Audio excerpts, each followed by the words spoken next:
विद्यार्थी मित्रांनो, मी Sainath गंदीगुडे SG academy मध्ये तुमचं स्वागत करतो। ते विद्यार्थी मित्रांनो, आज आपण इयत्ता 10वी मधील पाठ दुसरा विज्ञान भाग 1 मधील पाठ दुसरा मूलद्रव्याचे आवर्ती वर्गीकरण मधील आज एक महत्त्वाचा मुद्दा पाहणार आहोत। तर तो आहे म्हणजे मूलद्रव्यांचे वर्गीकरण। आता मूलद्रव्याच्या वर्गीकरणामध्ये अनेक शास्त्रज्ञांनी त्यांचं योगदान दिलेलं आहे। तर त्यामध्ये आज आपल्याला पहिल्या म्हणजे शास्त्रज्ञाचं नाव आहे डोबेरेनची त्रिके। आता डोबेरेन या शास्त्रज्ञाने काय केले की 3 मूलद्रव्यांच्या गटाचे गुणधर्म एकत्र केले, म्हणजे 3 मूलद्रव्ये घेऊन त्यांचे गट पाडून त्याचे गुणधर्म बाजूला काढले। आपण त्याला काय म्हणतो?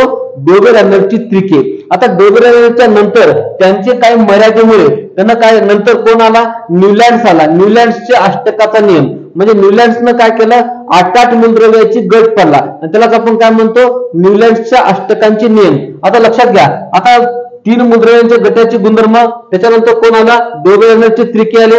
आता डोबेरेनच्या त्रिकामध्ये काही मर्यादा आले, काही मर्यादामुळे कोण आलं? नंतर न्यूलँड्स आलं। न्यूलँड्सनं काय केला? अष्टकांचा नियम आणला आणि या अष्टकाच्या नियमामध्ये त्यानं काय केला?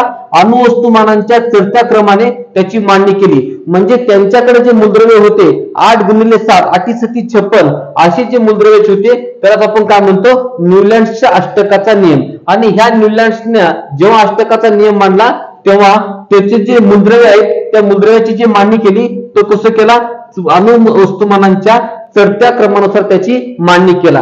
त्याच्यानंतर त्या न्यूलँड्सच्या अष्टकामध्ये सुद्धा काही पुढील सुधारणा करण्यात आली आणि ही सुधारणा केल्यानंतर नंतर शास्त्रज्ञाला तो म्हणजे मेंडेलिव्ह आवर्त सारणी। आता मेंडेलिव्हने काय केलं? लक्षात घ्या, मेंडेलिव्हने सुद्धा काही आधुनिक आवर्त सारणीमध्ये अणुवस्तुमानांच्या चढत्या क्रमाने मांडणी केली। म्हणजे त्यानं सुद्धा काय केलं? अणुवस्तुमानाची चढत्या क्रमाने मांडणी करून त्याच्यावर काही शोध लावला। त्याच्यानंतर मेंडेलिव्हने त्याच्यानंतर शोध लावून संशोधन करून नंतर एक आधुनिक आवर्त सारणी मांडण्यात आली। आणि ही जी आधुनिक आवर्त सारणी आहे ती आधुनिक आवर्त सारणी, या आधुनिक आवर्त सारणीमध्ये जे मूलद्रव्याचं वर्गीकरण करण्यात आलं त्या मूलद्रव्याचं वर्गीकरण कशानुसार करण्यात आलं? तर अणुक्रमांकाच्या चढत्या क्रमाने त्याची मांडणी करण्यात आली। म्हणजे हे झालं मूलद्रव्याचे वर्गीकरण।